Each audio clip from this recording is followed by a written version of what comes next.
Okay, this is day 43 wrap up, and there's several great comments to this NSA story.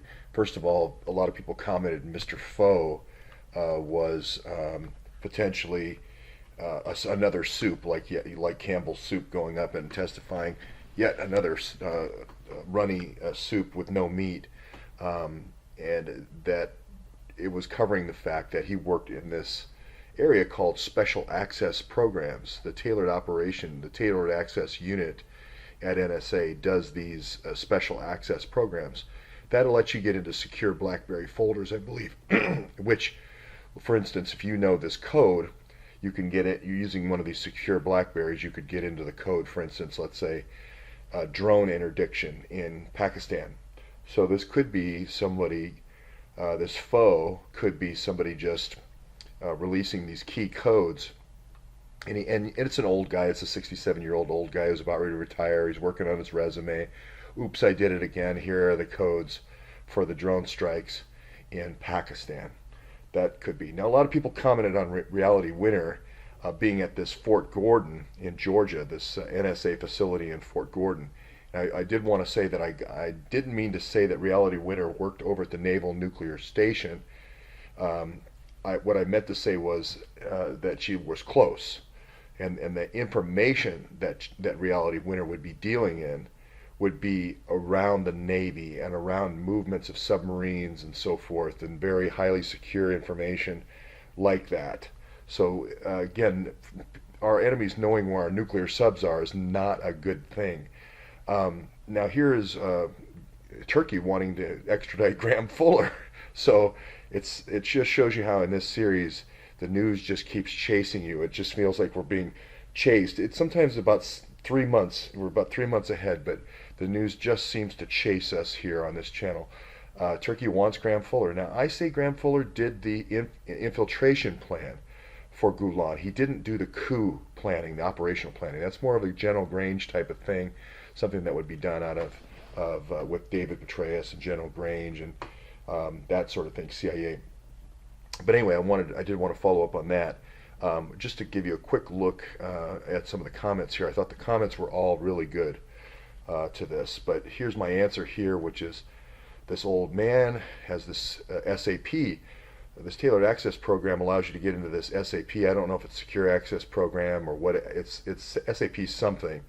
And again, I believe that gets you into these codes, these SAP folders, and one of them could be drug interdiction. Again, this is how Hillary still can have influence even though she's not in power. All you need to have is a couple of people placed. Let's say they brought Foe over from Vietnam after 75 or something like that, and he's been at NSA ever since. They just tap him on the shoulder and say, hey Foe, here's your time to pay us back right now. Give us the codes for the drone strikes. I'm not saying that's what happened, but I'm just saying that's how I would do it. Oops, I did it again with Mr. Foe's soup. I guess Mr. Foe's soup is a soup. So it reminds me of Operation Duck Soup.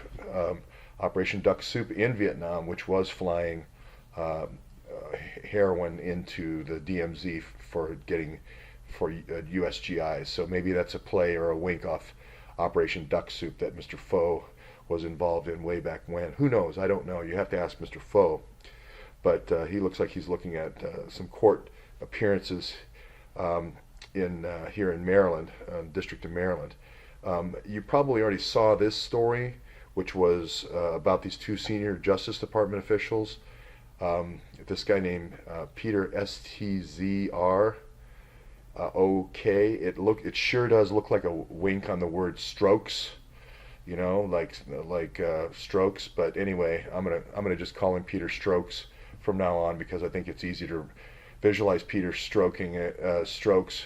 But these are the people that Mueller let go because they were sending anti-text messages for Trump.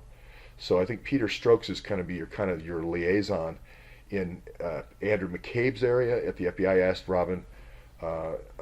Robin Gritz if she knew who Peter Strokes was, and she didn't know who he was. But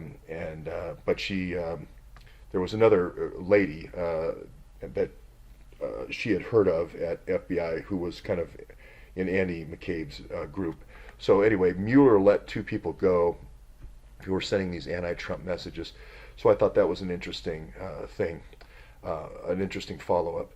Um, the just to show you really quick these different folks. That's the David Nunes story. Nunes is angry because these people won't come over. He wants to interview them and say, "Hey, why were you sending these anti-Trump text messages? What's going on here?" So that story broke since I recorded this, and then this story was an interesting one where this Department of OIG, this DHS OIG, was sentenced to 37 months in prison. And again, it's going into immigrant files where there's an investigation going on in DHS and deleting the files. Deleting the files. This Pedraza is deleting the files. So we'll look for that same kind of activity a little bit later on with the Awans in the most recent DHS OIG hack. Here is that Georgia Cryptology Center, and they call it Sweet Tea. Sweet tea, a lot of food analogies. Sweet tea to me sounds like something that you would, I don't know. It sounds like cake, It sounds like one of those euphemisms for the drug trade, but that's just me. And then most of these, I think, are going to be supporting these sub bases. This, well, let's go here to this Kings Bay sub base. I had a lot of people call me and tell me, no, the actions at Kings Bay sub base, which is just down the coast of Georgia a little bit. I've had a lot of people tell me there's a lot of car yards, used car yards where car parts are being picked. Used car parts are being picked, and then there's kind of an illegal trade in these used car parts. So that's a little bit further down the coast from Augusta, toward the other end of the Georgia coast. So just for familiarity, people were talking about the earthquake and is it a peaceful nuclear reaction near the Virginia coast? And somebody said, well, it was near the Cuckoo nuclear power station. And I thought, what? That's crazy. It's got to be fake news.